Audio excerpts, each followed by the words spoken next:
मनोनी शरण जावी सर्व भावी दिवासी ओहा उतरील पार भव दुस्त नदीचा मनोनी शरण जावे सर्व भावी दिवासी ओहा उतरील पार भव दुस्त नदीचा बहु आहे करुणावंत अनंत ही नाम जा ओहा उतरील पार भव दुस्त नदीचा तुका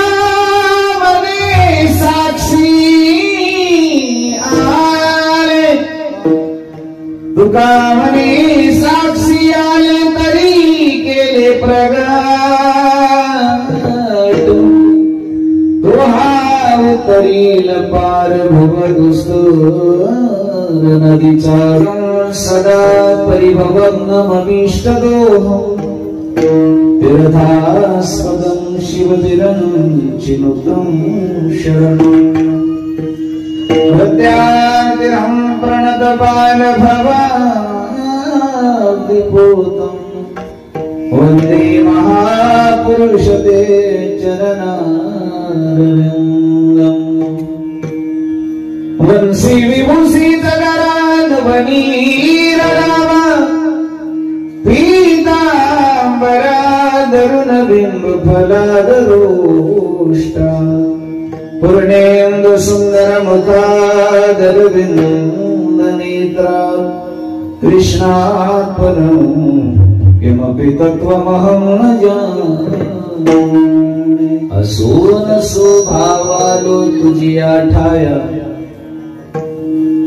कृपा दृष्टी पायी मजकडे पंढरीराया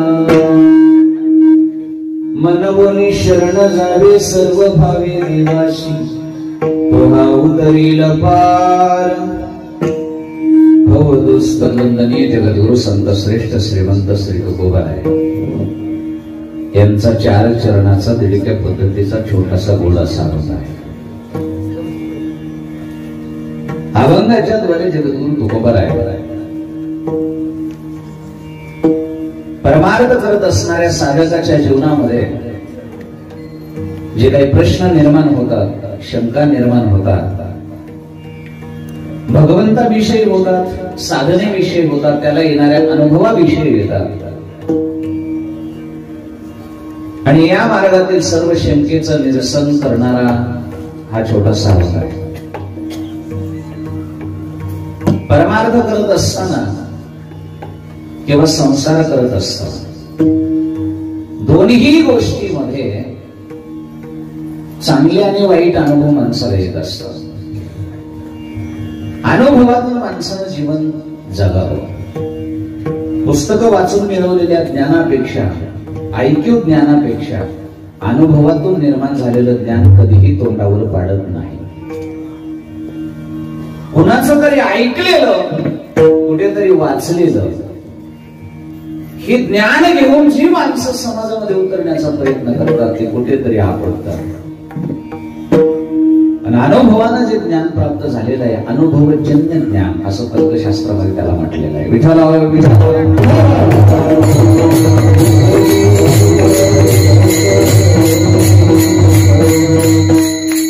स्मृती शब्दाची व्याख्या करत असताना त्या स्मृती शब्दाला म्हटलेले स्मृती मनपटलावर जागे होणारी गोष्ट, कधीतरी आलेला अनुभव आणि त्या अनुभवामधून झालेलं ज्ञान आणि त्या ज्ञानाची झालेली स्मृती.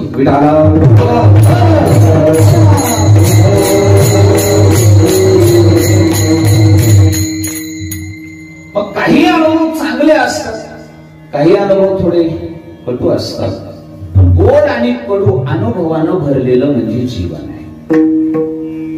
काही अनुभवांमधून माणूस शिकतो, काही अनुभवामधून माणूस कोलमडला जातो काही अनुभवामधून माणूस मोठा होतो, हे ज्याच्या त्याच्या घेण्यावर आहे. आणि म्हणून असं अनुभव घेत घेत घेत घेत स्टेप बाय स्टेप ना ज्याचा परमार्थ असतो त्याला भीती नसते, कारण तो पायरी पायरीनं वर चढलेला असतो. अचानक फळ लागलं, पण फळ लागल्या लागल्या ते पिकत नाही बरं का विष्णू. त्याला त्याची अवस्था पार कराव्या लागतात. मोहर लागल्यानंतर मोहराला एक आंबा लागलेला नसतो, असंख्य छोटे छोटे लागलेले असतात. तेवढेच्या तेवढे राहत नाहीत, त्याच्यातले एक किंवा दोन टिकतात.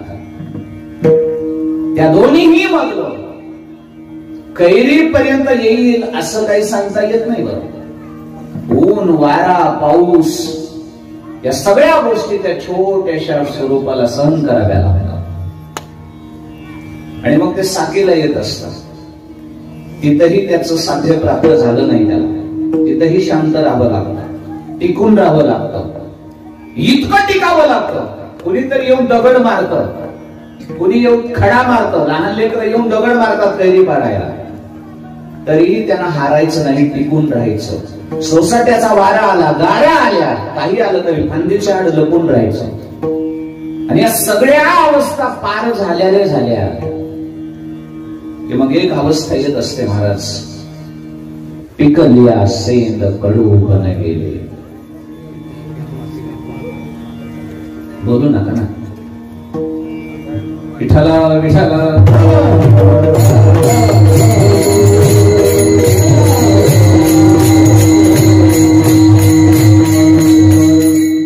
आणि मग या अवस्थेला साधक गेला की मग त्याला पाड लागला म्हणतात भाऊ. काय लागला? पाड लागला, अवस्थेला. आता त्याला दगडानं पाडलं जात नाही, त्याला अज्जात काढलं जात असं. कशानं? पोहरीनं. बरोबर, हा, खुडी पोहरी. त्याला आता मारलं जात नाही, दगड मारला जात नाही, त्याला त्रास दिला जात नाही, त्याला हळूच घेतलं जातं. घेऊन खाली नाही टाकलं जात, दुसऱ्या याच्यामध्ये टाकलं जातं, खाली ठेवलं जातं, आल्हाद घरी नेलं जातं. खाली एक पाचटाची शेज आणि वरी एक, म्हणजे खाली गादी वरीही गादी. मजा आहे की नाही? हे कशामुळे कळालं का तुम्हाला? अवस्था प्राप्त झाली की व्यवस्था आपोआप. विठाला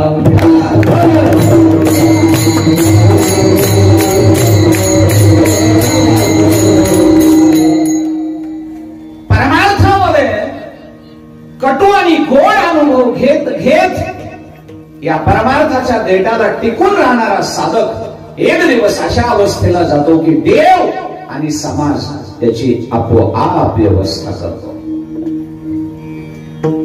पण छोटासा कडू अनुभव आला की आपल्याला उबगलं जातं, घाबरलं जातं.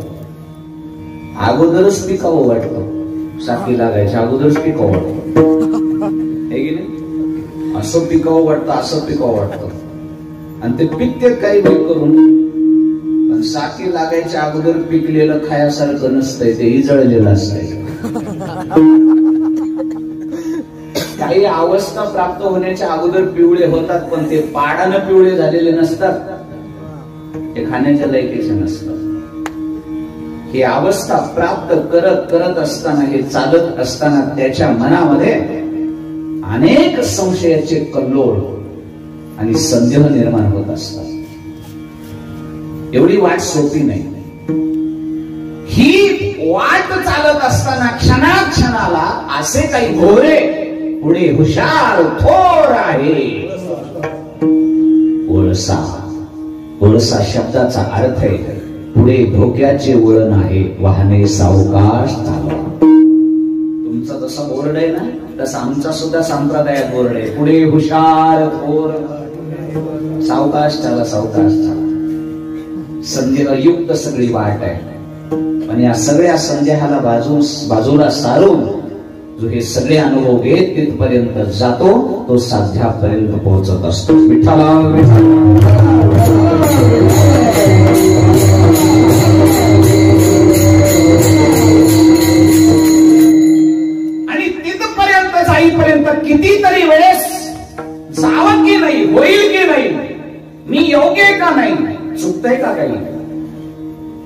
या सगळ्या गोष्टीचा संशयाचा कल्लोळ त्या साधकाच्या मनामध्ये असतो.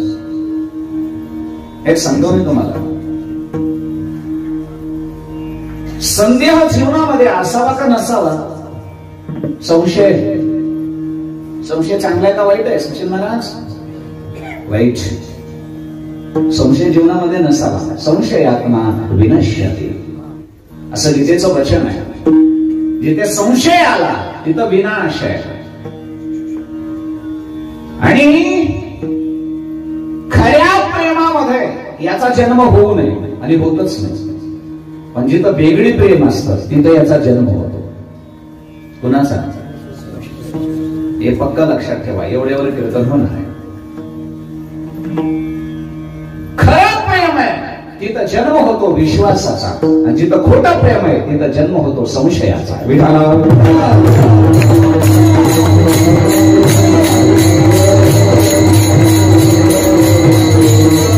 ज्या प्रेमामध्ये विश्वास होता ते प्रेम चंद्र सूर्य तोपर्यंत अमर झालं. राधा आणि कृष्णाच्या प्रेमामध्ये संशय नाही, विश्वास आहे, श्रद्धा आहे, प्रेम आहे, ते अमर आहे. एक लक्षात ठेवा, दोन भावामध्ये असलेलं प्रेम, दोन मित्रामध्ये असलेलं प्रेम, पिता आणि पुत्रामध्ये असलेलं प्रेम, गुरु आणि शिष्यामध्ये असलेलं प्रेम, या प्रेमाला जगात जोड नाही. या प्रेमाची बरोबरी रक्ताचे नाते सुद्धा करू शकत नाहीत मैत्री आणि गुरु शिष्याचं प्रेम. पण कधीपर्यंत हे प्रेम चांगले माहितीये का? या मूर्खाचा जन्म तिथं होत नाही तोपर्यंत. हा बाबा जिथे निर्माण झाला तिथं सख्खे असले काय, कसले असले काय, खटलं फुटलंच. कोण? म्हणून ज्या प्रेमामध्ये संशय नाही झाला त्यांचा चंद्र सूर्य तोपर्यंत कथा गायल्या गेल्या. राम आणि लक्ष्मण सख्खे नाही, भरत आणि राम सख्खे नाही, पण प्रेमात एवढा विश्वास आहे की ते प्रेम चंद्र सूर्य तोपर्यंत कथाकारांना गाण्यासाठी अमर झालं. बंधू प्रेम, संशय नव्हता ते प्रेमामध्ये. मंथरेने त्याच्यामध्ये खडा टाकण्याचा प्रयत्न केला होता, संशय निर्माण करण्याचा प्रयत्न केला होता भरत आणि रामाच्या प्रेमामध्ये, बंधू प्रेमामध्ये. पण त्या प्रेमामध्ये भावाभावाचा एकमेकावर एवढा विश्वास आहे की अयोध्येचा चक्रवर्ती सम्राट पदावर लात मारून पादुका घेऊन डोक्यावर भरत जातो. हे रामायणाचं वैशिष्ट्य आहे, हे प्रेमातला विश्वास. एवढा प्रेमामध्ये विश्वास पाहिजे. आणि जिथं संदेह निर्माण होतो, जिथं संदेह निर्माण होतो, सुंद आणि उपसुंद दोघं सख्खे भाऊ होते, बरोबर? त्यांची ताकद एवढी जबरदस्त होती महाराज. दोघं एकत्र होते तोपर्यंत ते जगात तिन्ही भुवनामध्ये कोणालाच हरत नव्हते. फक्त दोघा भावामध्ये त्या बाईनं फक्त एक खडा टाकला, बस दोघं एकमेकाचे वैरी बनले, दोघांनी एकमेकाला मारलं. जिथं संदेह आहे तिथं विनाश आहे. अलग लक्षात ज्ञानोबरांची ओवी आहे, मनोनी संशय थोर. विकोद्याचा ओवी गात असताना हात वरच, आम्ही का नाही पाप घोर, हा विनाशाची वाघोर प्राणियास. काय ज्ञानोबरांनी शब्द वापरलाय संशयाच्या बाबतीमध्ये, ऐका. जिथे संशय येतो मग ती भक्ती असेल, ते ज्ञान असेल, किंवा तो संसार असेल, काही असेल. ज्ञानोबराय म्हणतात या वाघोरीमध्ये जो अडकला, काही शब्द वापरलाय, कशी माहीत झाली असं कुणाच काय इकडल्या भागात ती ओळखीचा शब्द आहे की भगवान बाबांनी कृपा केली म्हणून बरं आहे, नाही तर मला सुद्धा तुम्ही येताना अडकील असतं. कारण लावूनच बसायची सवय होती इकडे. आलं लक्षामध्ये? तिचं नाव वाघुरीचं वैशिष्ट्य माहितीये का काय? वाघूर वेगळी आणि जाळं वेगळं. जाळं माशाला असतं, वाघुरीचं विणकामच वेगळं असतं. इतकं विचित्र असतं ते. नीट ऐका. तुम्ही म्हणता तुम्हाला कसं काय माहितीये? एवढ्या खोल जाऊ नका, फक्त ऐका. काय महाराज लोकांना सगळे अपडेट ठेवावे लागते, तेव्हा धंदा चालतोय.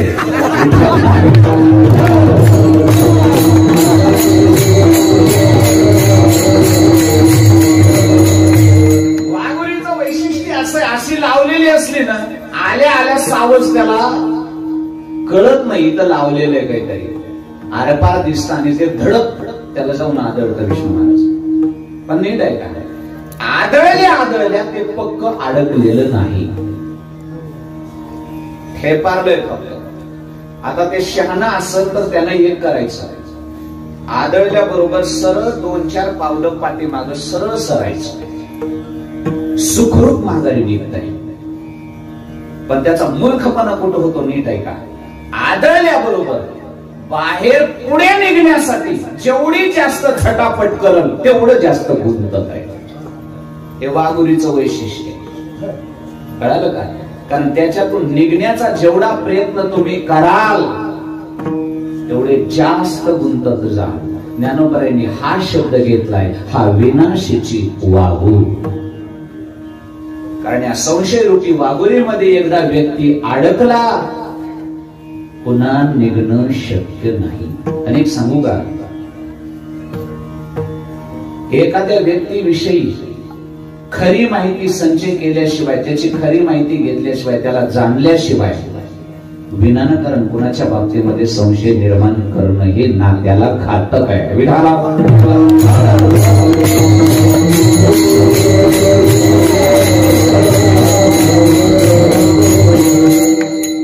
पहावं, आधी डोकावून पहावं, माहिती घ्यावी. स्वर कमी करा थोडा. लेकरू पाठीमध्ये झोपवलं एका बाईनं घरामध्ये, छोटस बाळ, खेळणार वागणार. पहिल्या बाया त्या पाठीमध्ये लेकरू झोपायच्या, तिला काय डाल म्हणत, पाठी. आणि झोपून हंडा घेऊन पाण्याला गेली. घरी कोणी नाही. हंडा घेऊन वापस आली, हंडा डोक्यावर पाण्याचा भरलेला. दारामध्ये पाऊल टाकला तर घरातून एक मुंगूस आलेलं दिसलं तिला, रक्तानं तोंड माखलेलं त्या मुंगसाचं, पाय रक्तानं भरलेले, अंग रक्तानं भरलेलं. ते घाण करत, रक्ताची घाण करतच ते मुंगूस घरातून बाहेर आलेलं. बाईच्या डोक्यामध्ये फिट्ट बसलं, या मुंगसानं माझ्या लेकराचं नरड फोडलं. राग आला, आक्रोश केला आणि डोक्यावरचा हंडा त्या मुंगसाच्या डोक्यात राग दणकन टाकून गेला. मुंगूस विचार गतप्राण जागेवर. आणि लेकराचं काय झालं म्हणून घरामध्ये धावत गेली. मध्ये जाऊन पाहिलं तर लेकरू मस्त खेळतय पाठीमध्ये, आणि लेकराच्या शेजारी मोठा एवढा साप मुंगसानं तुकडे करून टाकलेला होता. तुम्हाला दृष्टांत कळाला असेल तर बघा. त्या लेकराला दंश करणार इतक्यामध्ये त्या मुंगसानं त्या सापावर झडप घातली होती. सापाला मारलं होतं आणि त्या सापाला मारून ते मुंगूस बाळाचा प्राण वाचून बाहेर आलेलं होतं. आणि त्या मुंगसाच्या डोक्यात बाईनं हंडा टाकला. हा दोष घडला का नाही घडला? कशामुळे? राईट. विठाला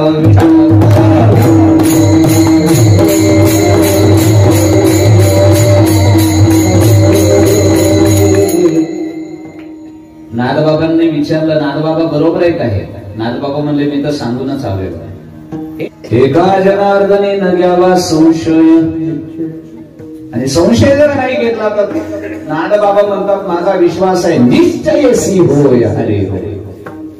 बघा, संशय नको. संशय निर्माण होतो का केला जातो? हा, केला जातो. नीट बघा बरं.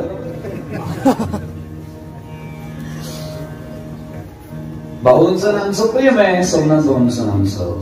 कधी गाडीला गाडी क्रॉस न बोलता होणारच नाही. जे हरी तरी होईल. पण एक दिवशी वडवणीतून माझ्या समोरून चाललेच, मी इकडून चालून तिरपट बघत बघतच पुढे गेलो. काही झालं नव्हतं, काही बिघडलं नव्हतं, देण्या देण्यात काही बिघडलं नव्हतं, काही नव्हतं, पण काहीच न बोलता. बरं बघितलं नसतं तर ठीक आहे, पण बघून.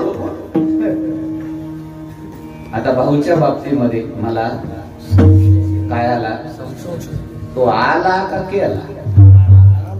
आधी कसं म्हणतात करीत असेल, आता मुद्दाम केला नाही ना. समोरची परिस्थिती संशयाला जन्म देत असते. याला लक्षात. माणूस विनानं कारण वेडा नाही कुणाच्याही बाबतीमध्ये संशय निर्माण करून वादाचा भडका उठवायला, कुणाला जोर आला. पण कधी कधी समोरची परिस्थिती अशी असते की माणसाला संशय निर्माण करायला मजबूर करते, होतो निर्माण. आम्हाला वाटतंय ना गणेशवा, संधी आहे का नाही? काय परमार्थाला मी उद्धार पावेल का नाही? भगवंत कृपा करेल का नाही? कर्म खंडाळ होईल का नाही? हा काय संदेशच आहे ना हा साधकाला पडलेला. निघालोय तर खरं निघालोय.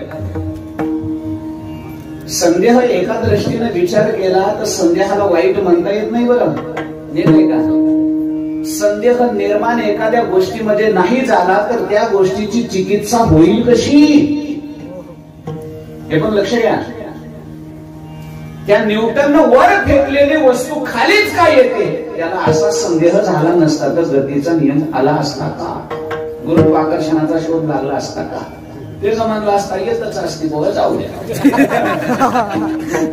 पहिल्यापासूनच येते, आता ती आली, त्याच्यात काय संशय घ्यायची गरज. मग गुरुत्वाकर्षणाचा शोध लागला असता, सॅटेलाइट आपले वर गेले असते, विमान उडले असते. त्या शास्त्रज्ञानं तिथं संदेह घेतला की वर का जात नाही, खालीच काय येते?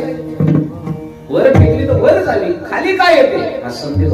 एक लक्षात ठेवा, संदेह जेवढा वाईट तेवढा संदेह नवनिर्मितीला जन्म देणारा सुद्धा. दोन्ही अँगलनं त्याचा विचार करावा. हे सगळे जे शोध आहेत सायंटिस्ट लावलेले, अहो त्यांना काही गोष्टीविषयी संदेह निर्माण झाला रे झाला की ते सगळ्या अँगलनं त्याचा अभ्यास करतात, चिकित्सा करतात, संशोधन करतात आणि एका नव्या सिद्धांताला जन्म देतात. गुरुने एखादं वाक्य सांगावं, शिष्यानं गपचूप डोळे झाकून ऐकावं, तो गुरु आणि शिष्य कसला. गुरुनी वाक्य सांगावं, शिष्यानं त्याच्यात संदेह निर्माण करून उत्तर पक्षानं त्याचं उत्तर द्यावं, तिथं शास्त्र जन्माला येतं. शास्त्र असं जन्माला येत नाही. शिष्यानं संदेह करावा लागतो आणि मग गुरुनं सांगावं लागतं. स्थित प्रज्ञ कशाला म्हणतात? भगवंताने स्थित प्रज्ञाचं नाव सांगितल्याबरोबर अर्जुन तर गप्प बसला असता तर स्थित प्रज्ञा मला कळाला असता. अर्जुनाला लगेच स्थित प्रज्ञा शकाभास समाधिस्तस्य केशव स्थितदी किम प्रवासित किमासीत व्रजेत किम. कशाला म्हणतात सांग बरं. हा संदेह काढला की पुन्हा मग शास्त्र जन्माला आले. मनाचा विषय काढला की विचारलं देवा आता केन प्रयुक्तोयम पापम चरति पुरुषः आणि छन्नती वादस्नेय बला आदेव नियोजित. आणि मग त्याचं उत्तर येतं या संदेहामधून, कामेश क्रोधेश रजोगुण समद्भवा महाशन महापात्मा विद्येन विह वैरिणम. चला बोला, संदेह वाईट का? आपलं जसं माणूस असेल तुम्ही काही करायचं. माणसं हुशार आहेत ना, माणसं महाराजाचा आकार बघून मान हल्ली होते. महाराज एखाद्या गोष्टी म्हणा ना, बरोबर आहे का नाही? कसं काय थोडा वेळा द्यायला का अशी, आणि काही काही तर सरळ अशी करते, काहीच मिळत नाही. मला मी कधी कधी वाटतं आपलं चुकायला गेलं, वजनात मान हल्ली होत होती आणि त्याला काहीच कळत नसतं तरी.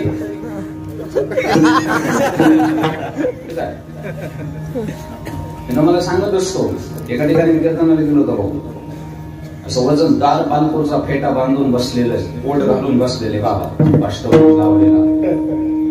आणि मी त्यांच्या, आता कसं आहे, समोर एखादी व्यक्ती बघून माणसाला बोलावं लागतं. आता म्हणलं हे संप्रदायातले चांगले अभ्यास वजनदार व्यक्ती दिसते, आपल्या याच्याकडे बघून आपण बोलावं. खन खन खन बोलायला मी चालू केलं. यातला श्लोक त्याच्यातली रुची इकडलं तिकडलं सांगायला बाबाला विचारायचं, बाबा बरोबर ना? बाबा म्हणायचं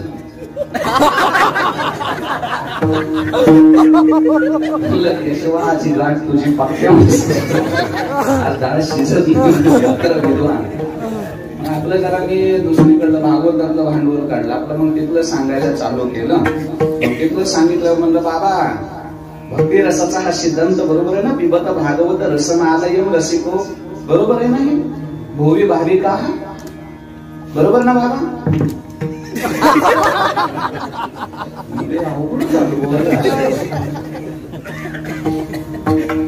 विष्णू महाराजांनी एक राग गायला, मला कळाला हे भूप राग आहे. म्हणलं बाबा भूप राग आहे ना?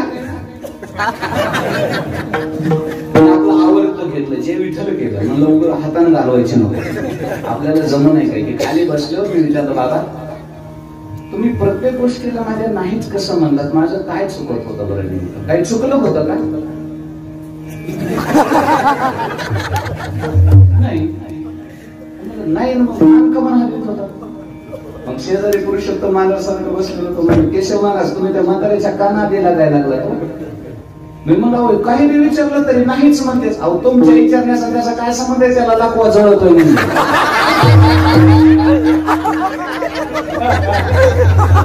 त्याला येत नाही ऐकू.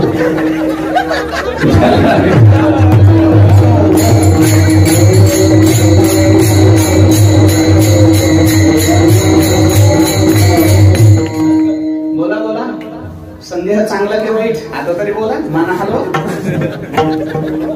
संदेह वाईट कसं म्हणते? संदेह वाईट असता तर नवनिर्मिती कशी झाली असते? लोकांनी त्याच्यावर चिकित्सा कशी केली असते? एखाद्या गोष्टीवर संशोधन कसं केलं असतं? संदेह वाईट नाही. एक लक्षात ठेवा, गैरसमजातून झालेला संशय वाईट असतो, पण चिकित्सक बुद्धीने निर्माण केलेला संशय कधीच वाईट नसतो. संशय निर्माण होत नाही असं नाही, झालाच पाहिजे, त्याला बुद्धिमान म्हणायचं. आणि जे डोळं झाकून विश्वास ठेवतो त्याचं काही खरं नाही.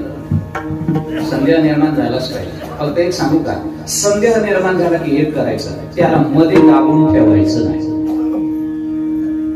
भाऊ मला बोलले नाहीत, हा माझ्या मनात संदेह झाला ना, पण ते तसंच असं मध्ये ठेवायचं नाही. बघू नाही बोलले तर एका दिवशी असं नाही.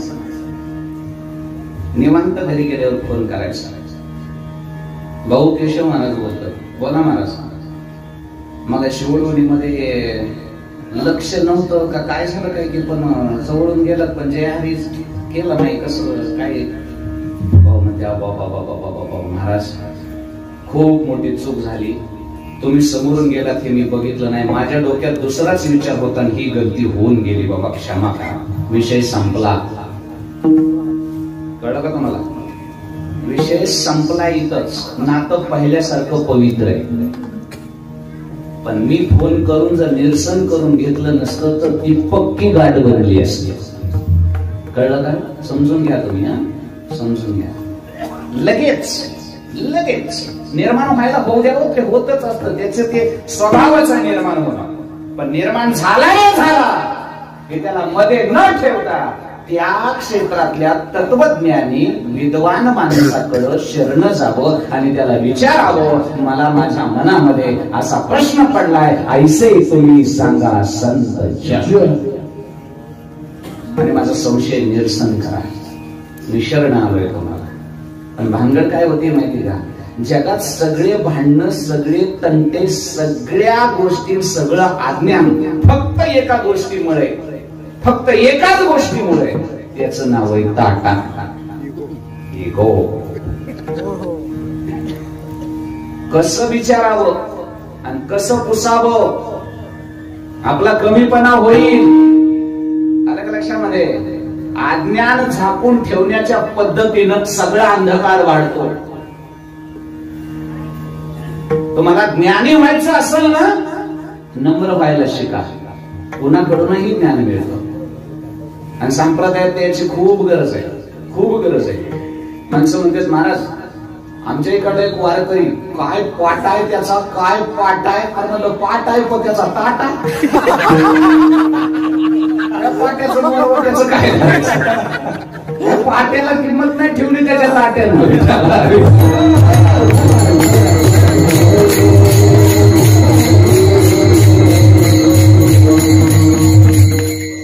हे विचारलं पाहिजे. संदेह निर्माण झाला की तुम्ही सांगा. गेलं पाहिजे संतांकडे, विचारलं पाहिजे, संतांना शरण गेलं पाहिजे. तद्विधी प्रणिपाते प्रश्न नसते वया. आणि मग त्यांना विचारावं लागतं. आणि मग सांगू का, बसल्या बसल्या जर सोडली तर ती पटकन उकलत असते, आणि तशी जर ताणली तर काय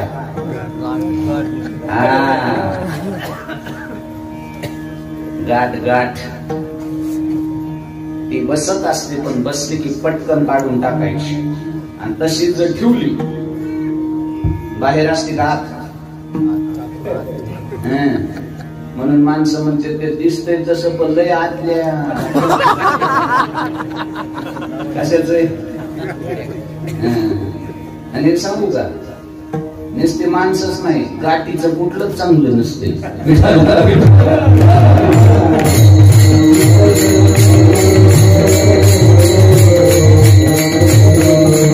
तुम्ही गाठीचं लाकूड बघा, गाठीच्या लाकडाची फळी काढून दाखवा,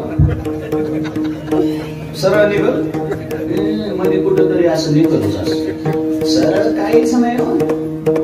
म्हणून काय माहितीये का, ही बसली की उकलून फेकायची संदेहाची, बरं का. आणि ही उकलायची असते तर उकलणाऱ्याकडे पटकन जावं लागतं फिट बसण्याच्या अगोदर. तुकोबाराय म्हणतात, मी गेलो आणि त्याचा परिणाम संदेहाच्या सुटल्या गाठी.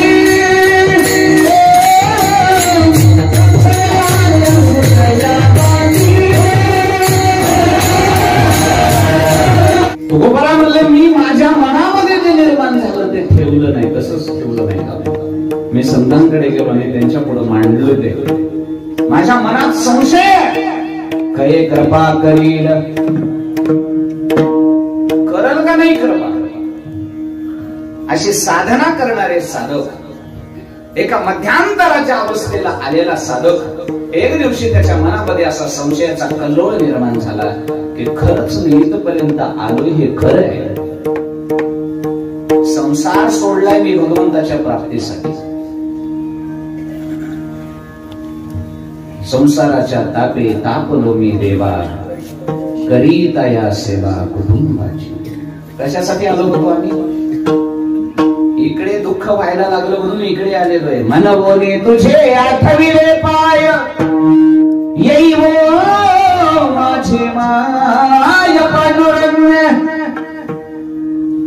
संसार सोडला, इथपर्यंत साधना करत करत आलोय, पण आता इथं आल्यानंतर मला असं वाटतंय की भगवंत काय आपल्याला जवळ घेईल आणि कृपा करील असं वाटत नाही. वाटत कसं करावं, आता पुढे जावं का मागं जावं, पेच निर्माण झालाय. का झाला असा भगवंताच्या बाबतीमध्ये संदेह, का कृपा करणार नाही असं वाटलं. कारण तिथपर्यंत जाईपर्यंत बरेच कथा कीर्तन भगवंताचे चरित्र गुणानुवाद ऐकले, आणि त्याच्यामधून असं ऐकायला भेटलं की बाबा देवाकडे थोडीही दया मया नाही. कशी काय नाही, भीष्माचार्य सर्वात लाडके भक्त महाभारतामध्ये, बरोबर. सगळ्या महाभारतामध्ये सगळ्यात लाडका भक्त भीष्माचार्य महाराज. एवढं लाडकं लेकरू असताना 6 महिने अंगातून रक्त गळेल एवढ्या यातना देवाला देखवल्या का? देखवल्या का नाही? देखवल्या.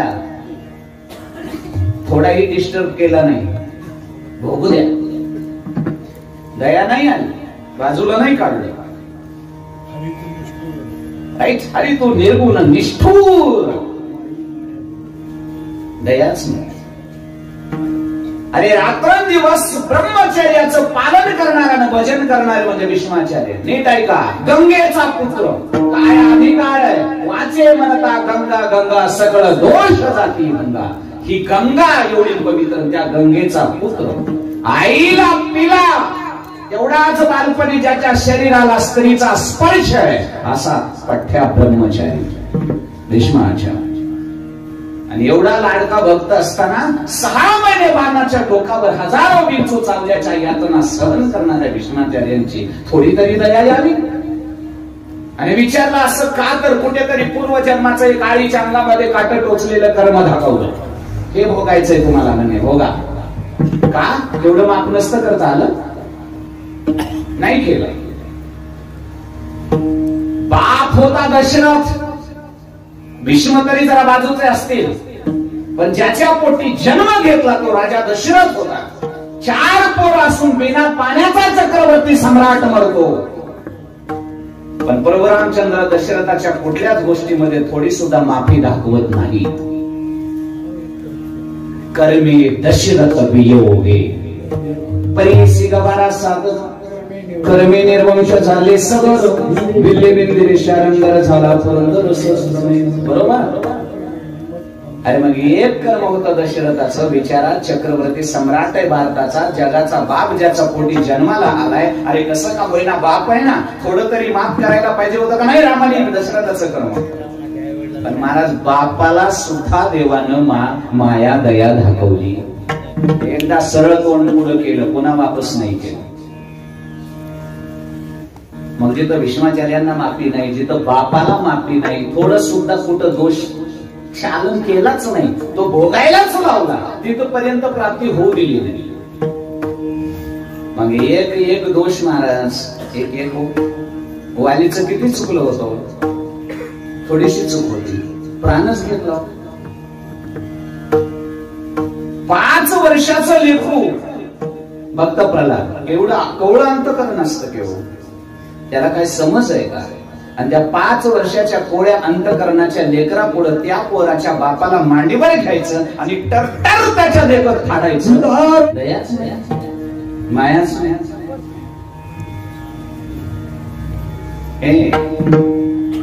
उतनेची एक चूक होती थोडीशी, काय, विष पाहिजे. पण काम कुणाचं करायला लागलं, स्तनपान करणं काम कुणाचं आहे. अरे पण आई बनून आणते का, मान्य तेवढी चूक बाजूला ठेवा, विष पाजलं एवढं बाजूला ठेवा. पण बाकी मांडीवर घेणं, पदराखाली घेणं, स्तन तोंडात घेणं, या सगळ्या गोष्टी कोणाच्या आहेत, बरोबर आहे का. मग ती बिचारी शेवटच्या टोकाला प्राणाच्या त्यागानं आरडत होती, मुंच मुंच, हे बरं आहे, सोड रे सोड, चूक झाली माझी, पण आता माझा प्राण घेऊ नको, सोड. एवढी आक्रोश बिचारी आडत होती, अरे सोड, चूक झाली माझी, आता नाही चुकणार रे, पण बाळा एवढी वेळ सोड रे मला, प्राण माझा सोड. नाही हो सोडलं. दुर्वास आकांतानं पळत होता, देवा माफ करा, सुदर्शन माझ्या पाठीमागलं काढा. आणि दुर्वास काय सामान्य नाही महाराज, देवाचा भक्त आहे, ऋषी आहे तो, ताकद सामान्य नाही दुर्वासाची. एक शाप दिला इंद्राला, ती सगळी संपत्ती समुद्रामध्ये जाऊन पडली आणि मग ती समुद्र मंथन करून काढावी लागली. इतकी ताकद. पतिव्रता अनुसया आणि ब्रह्मदेवाचा मुलगा आत्तरीचा मुलगा आहे हा दुर्वास, याला सुद्धा नाही सोडलं, आरडत होता, नाही सोडलं. मग हे सगळं देवाचं चरित्र ऐकल्यानंतर एकाला तरी थोडं तरी सोडलंय का, माफ केलंय का. मग एवढ्यांना एका चुका माफ केल्या नाही, आपली तर सगळीच फाईल काळी आहे. काय एक पान काळ आहे का. मग असे बरबटलेले माणसं जर संसार सोडून परमार्थाला आले तर तुम्हाला काय वाटतंय, मेळ लागेल का यांचा. मग ही अर्ध्यात परमार्थाला आलेली माणसं पुन्हा परमार्थाला नाव देत, काय खरं नाही देव देवाचा वेळ.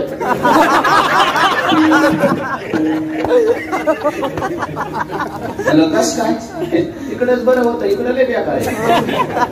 बेकार परमार्थ नाही, नालाय का तू बेकार आहेस, हे सांगू का नीट ऐका. परमार्थ वाईट नाही, परमार्थ हा सत्याच आहे. भूतकाळामध्ये सत्य, वर्तमान काळामध्ये सत्य, भविष्यातही सत्य पवित्र आहे. त्याला नाव का ठेवला, परमार्थ वाईट नाही, वाईट माणसं परमार्थात आले, त्यानं परमार्थाची वर्णन केली. काय नाव ठेवला, शक्य नाही, हे वाईट नाही. तुम्ही बघा, हे संसारामध्ये जे कपट, डाव, पेच, कुटीलपणा जे असं फिट भरलेलं होतं ना, ते अर्ध्यात आले. तिकडे जे करीत होते तिकडे चालू करू. कसं सुख लागेल यांना? बरोबर आहे की नाही? असं नाही. असं ऐकल्यानंतर वाटतंय काय करावं, आपण तर इतके पापी आहोत, इतके दोष आहेत. आता देवानं एवढ्या जणांवर, अरे स्वतःच्या बापाला दया दाखवली नाही, पुतणीवर दया दाखवली नाही, वालीवर दाखवली नाही, भीष्माचार्यांसारखं दाखवली नाही, दुर्वासावर दाखवली नाही, आणि आपल्यावर कशी करत हो? आणि म्हणून विठ्ठल महाराज वेदांतानं देवाकडे 2 दोष लावले, एक वैषम्य आणि एक नैर्गुण्य. तू निर्गुण आहेस, तुला दया नाही आणि माया नाही.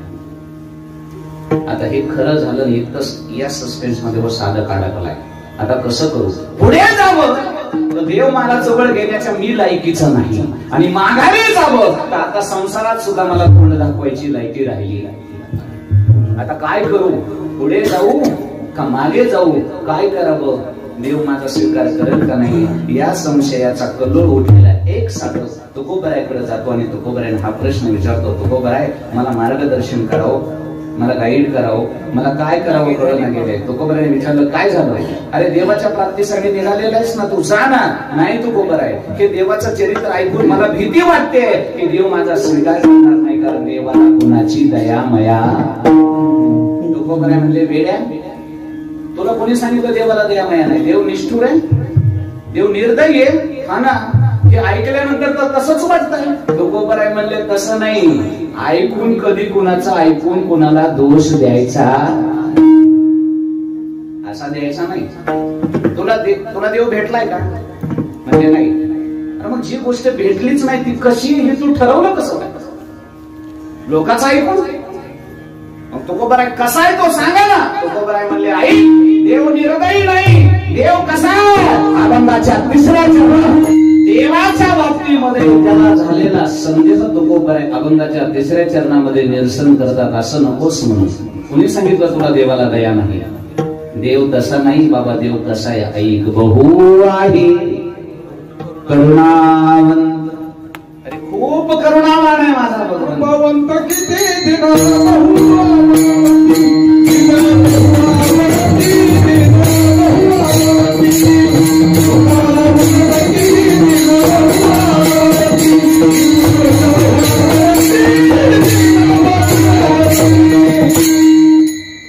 एवढा कृपावंत आहे, करुणावंत आहे.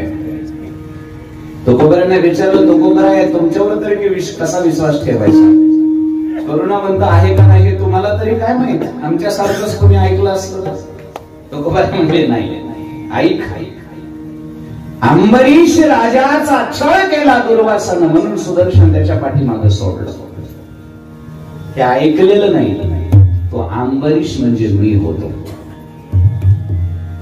ते ऐकलेलं नाही, ते वाचलेलं नाही.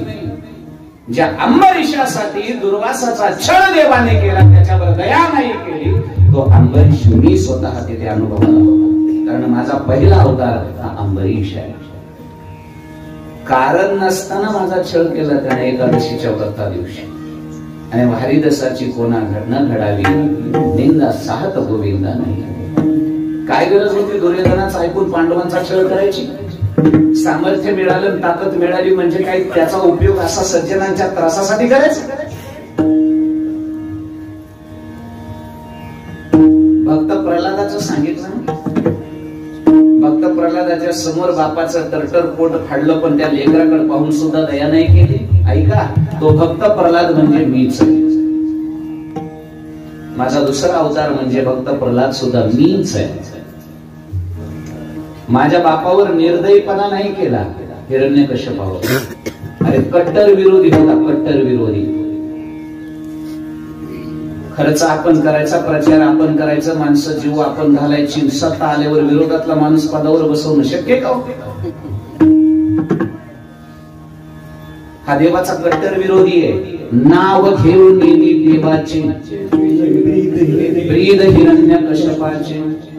नाव कधी कोणाला येऊ देत नव्हता, घेऊ देत नव्हता. एवढ्या लायकीचा होता, नरकाला सुद्धा जायचा लायकीचा नव्हता.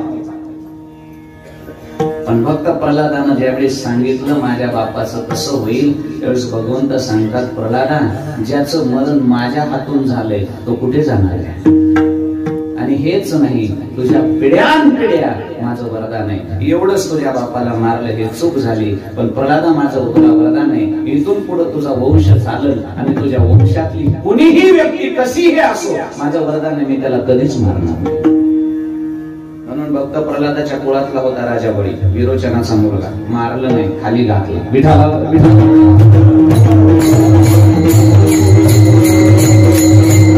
माझ्या बापाची लायकी नव्हती मोक्षपदाला जायची, हिरण्यकश्यपाची लायकी नसताना मोक्षपदाला बसवलं. ही दया आहे का निर्दयी पण आहे? कळलं का? दया आहे. लायकी नसताना तिथं नेऊन बसवलं म्हणजे दया आहे. नीट आहे का? पुतना विष पाजून मारायला आली होती, काय चांगलं करायला आली होती? हे सांगू का? देवकीनं जन्म दिला, यशोदेनं प्रेम केलं, पण या दोघींना जे पद उशिरा मिळालं ते पद एका झटक्यात देवानं कुठं नेलं. ज्ञानोबरांची वगी आहे, तुझे औदार्य जाणो स्वतंत्र देता मनसी पात्र पात्र बरी कैवल्यायसे पवित्र वैर्याजिदले तू वासन कादिकाची निमानी सायुज सौर सुदिदला पुतनी जी विषाचे निस्तन पाने मारवाली विठ्ठला.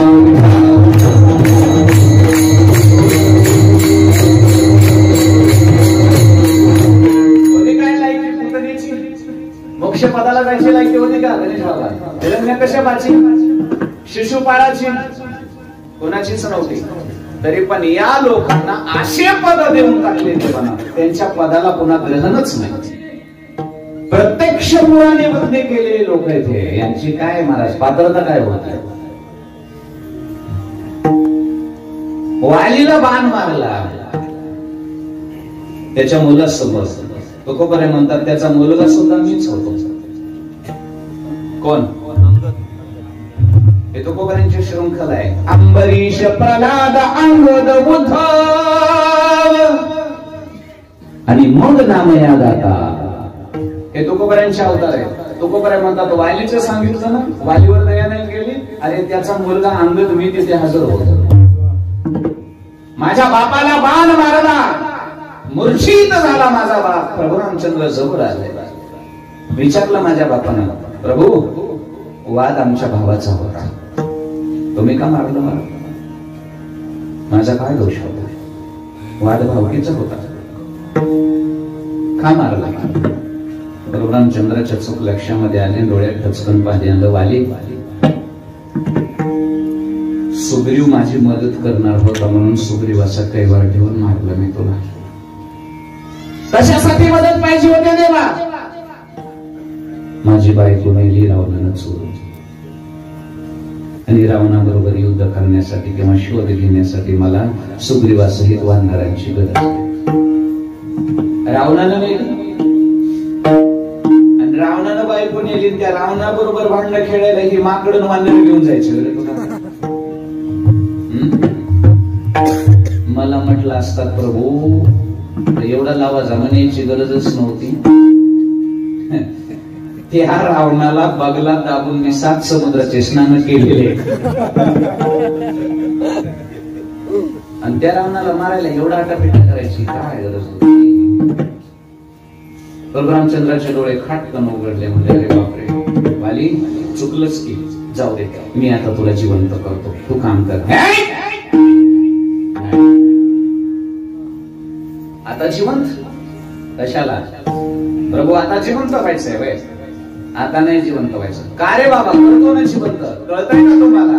अहो रावणानं ज्या गोष्टीसाठी एवढा खटाटोप केलाय ती घरी चालून आलीये माझ्या, कळलं का? तुमच्याशी शत्रुत्व घेतलाय, तुमची बायको चोरलीये. एवढं विचित्र काम रावणानं केलंय कशासाठी? फक्त तुमच्या हातानं मरायचंय म्हणून, आणि मला आपोआप मरण तुमच्या हातानं आलंय. आता जिवंत कशाला व्हायचं? तेवढी दया आहे ही तुमची माझ्यावर, काही कारण नसताना तुम्ही मला मोक्षाला पाठवताय. हे माझ्या बापाचे शब्द आहेत. कोण सांगताय? तो बरा आहे. कारण मी तिथे अंगण म्हणून साक्षीदार आहे. निर्दयी नाही माझ्या बापावर सुद्धा तिथे सुद्धा दया केली. भीष्माचार्यांच्या अवतारामध्ये उद्धव म्हणून मी तिथे उभा. किती अवतार झाले? अंबरीश, प्रल्हाद, अंगद आणि उद्धव. आता पुढे आणि मग त्याच्यानंतरचा माझा अवतार आहे नामदेव महाराजांचा. आणि मग जगद्गुरु तुका अवतार नामयाचा. मग खरं सांगा बरं, देव कसा आहे? निर्दयी, निष्ठुर आहे. अरे कशाहून ठरवलं तुम्ही? नाही आम्हाला काय माहिती. मग तुम्हाला तरी काय माहिती? काय सांगितलं? प्रत्यक्ष अनुभव आहे. आणि मी बोलतो ते ऐकून आणि वाचून बोलत नाही. कसं बोलताय? शेवटच्या चरणाच्या.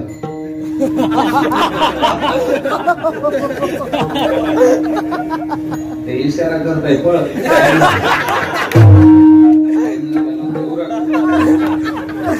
तुम्ही कितीही वळवळ करा, आपल्या घडीत किती वाजले बघा. इकडं बघत नाही, माझ्या घडी कधी 5:30 वाजले. भाऊ मला कधी घडी चालू करायची वेळच पडली नाही, कारण गावोगाव आपले कार्यकर्ते वेळेचं भान करून देतात. म्हणजे ते सांगतात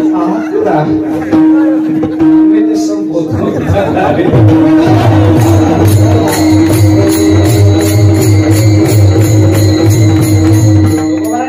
तुमच्याबद्दल विश्वास कसा ठेवायचा? तुम्हाला तरी काय माहितीये कसा आहे देव? तुकोबाराय म्हणजे मी सांगतो म्हणजे असा नाही. तुका म्हणजे साक्षी आले. मी प्रत्येक अवतारामध्ये त्याचा साक्षीदार आहे. उभा आहे मी तिथे आणि म्हणून सांगतोय बहु आहे. तुकोबाराय मान्य आहे आम्हाला, ऐकू तुमचं. पण तुमचा करुणावान भगवान आमच्यावर दया करेल का? म्हणले का करणार नाही? उंच नीच काही नाही बघ म्हणतो. त्याच्याकडे भेद नाही, करतोच दया. पण तो बरोबर आहे, त्याची दया झाली म्हणजे, त्याची करुणा झाली म्हणजे नेमकं काय होतं? म्हणजे तो नेमकी कोणती करुणा करतो? तो बरोबर आहे म्हणले वालीवर कोणती केली, रावणावर कोणती केली, हिरण्यकश्यपावर कोणती केली? त्यांना काही सम्राट बनवलं का? त्यांना काही संपत्ती दिली का? त्यांना काही पद दिलं का? नाही. म्हणजे काय केलं? अरे पुन्हा जन्माला यायचं ठेवलंच नाही. ही खरी दया आहे. लक्षामध्ये हे नाशिवंत सोडा, पुनरपी जन्मम हे संपवलं, पुनरपी मरण ही सगळ्यात मोठी दया आहे. याचा अर्थ भवसागरामधून यांना सहज पार केलं, ही ती दया आहे. आमच्यावर करेल का? नक्कीच करेल. काय करेल? पोहा उतरील पार. कसा? भव दुसतो. जसं पुतनेला भवसागरामधून लायकी नसताना पार केलं, हिरण्यकश्यपाची लायकी नसताना भवसागरामधून पार केलं, वालीची नव्हती या सगळ्यांना भवसागरामधून पार केलं, ही त्यांच्यावर केलेली करुणा आहे. तुम्ही सुद्धा चला त्याच्याकडे. तुम्ही सुद्धा जर गेला तर तो हा उतरील. तो कोबराने विचारलं, तू कोबर आहे आता भाऊ, आम्ही विश्वास ठेवतो तुमच्यावर, देव करुणावान आहे, भवसागरामधून पार करेल. मग आता जावं लागेल ना? म्हणजे हा जावंच लागेल. मग आता जगाचा बाप आहे तो, आता त्याच्याकडे जायचं म्हणलं जरा टाईट जावं लागेल ना, वजन पडलं पाहिजे का नाही? पुढाऱ्याकडे जायचं, मोठ्या आपल्या नेत्याकडे जायचं म्हणलं तर आपल्याला रॅली घेऊन जावं लागतंय. जावं लागतं का नाही? म्हणजे आपलं वजन काय, आपली हवा काय परिसरामध्ये हे त्याला दिसलं पाहिजे, म्हणून दाखवावं लागतं त्याला वर्चस्वाने. मग तो मोठा माणूस आपल्याला मानत असतो, काहीतरी देत असतो. बरोबर आहे की नाही? मग आता जगाच्या बापाकडे जायचंय, त्याची दया करून घ्यायची, भवसागरामधून तरलो पाहिजे. मग त्याच्याकडे जाण्यासाठी काही थोडंफार सत्ता, संतती, संपत्ती याचं काही जरा थोडंफार वजन काही घेऊन बरोबर आहे म्हणले, इथं नाही जमत, इथे जमत नाही. ते हे सगळं इथं ठेवावं लागतं. हे या एरियात चालतं, ते तिकडे नाही चालायचं. तिथं सर्व बाजूला ठेवावं लागतं, काहीच घेता येत नाही. तिथं जाण्याची पद्धत फक्त एकच आहे. रंग असो नाही तर राव असो, लहान असो नाही तर मोठा असो, त्याच्याकडे त्याची दया करून घ्यायची असेल तर त्याच्याकडे कसं जावं लागेल? अभंगाचं पहिलं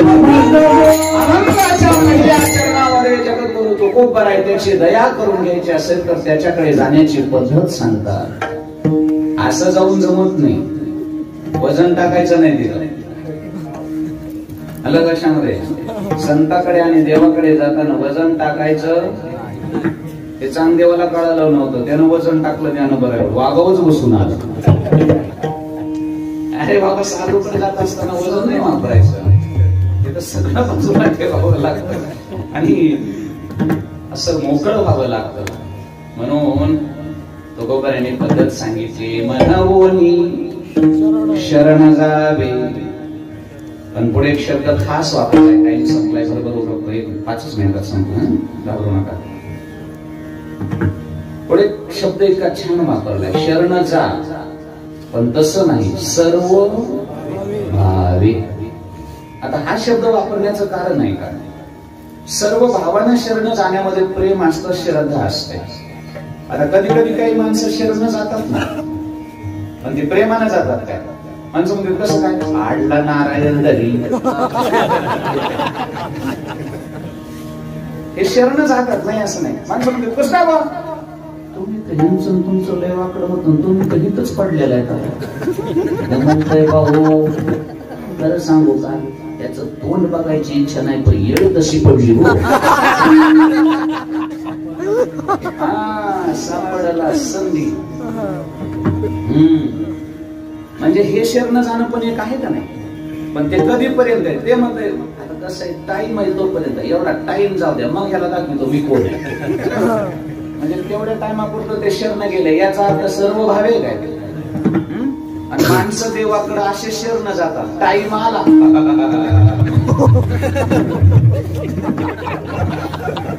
हे सर्व भावे का, सर्व भावे नाही.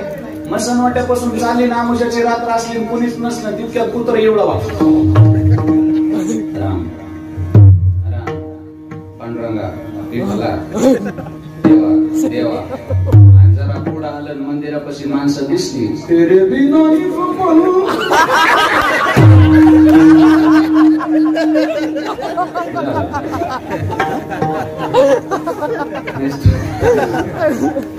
माणसं हुशार आहे.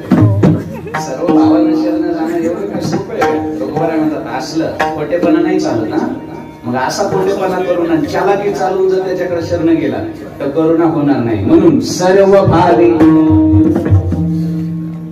म्हणून ऐका, तुम्ही चला शरण चला, मनवोनी शरण जावे. चला जाऊ तुकोबाराय. काय कराल तो हा उतरील पार, कशावरून, बहु आहे करुणावंत. तुम्हाला काय माहित, तुका म्हणे साक्षी आले. काय साक्षी आली, बहु आहे करुणावंत. काय करुणा करेल, तो हा उतरील पार. काय करावं लागेल, मनवोनी शरण जावे. विडोबा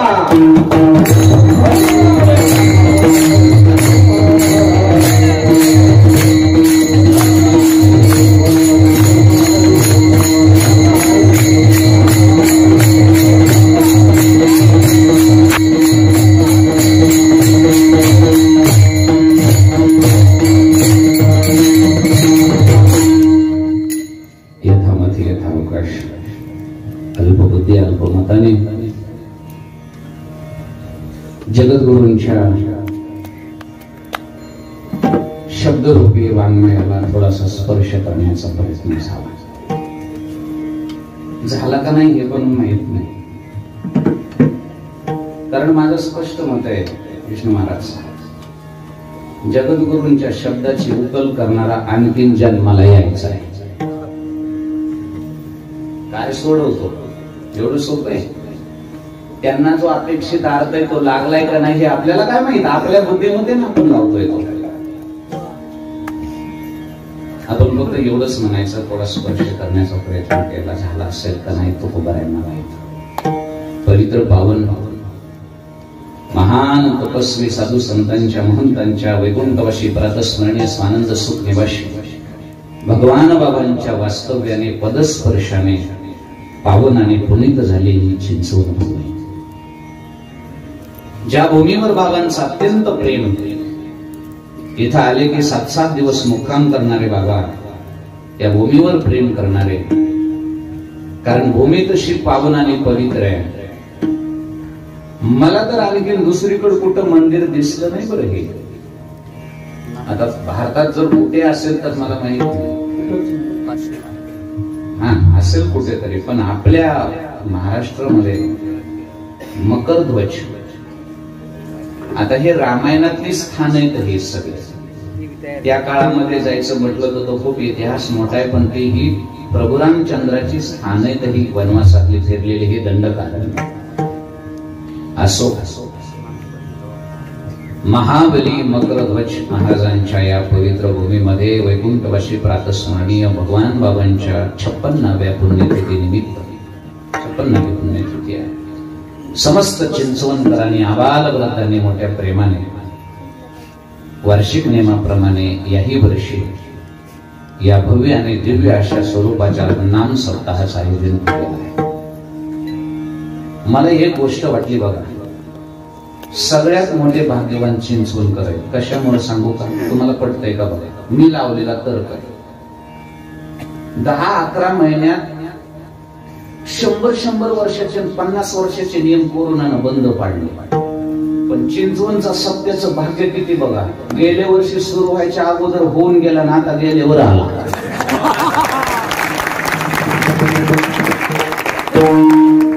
म्हणजे काय म्हणावं याला, पुण्यच म्हणावं नाही तर काय म्हणावं विचार करा. गेल्या वर्षी रोग यायच्या अगोदरच वाजून बसली, तू कधी बी. आणि या वर्षी यांच्या टायमाला तर ते पळालं.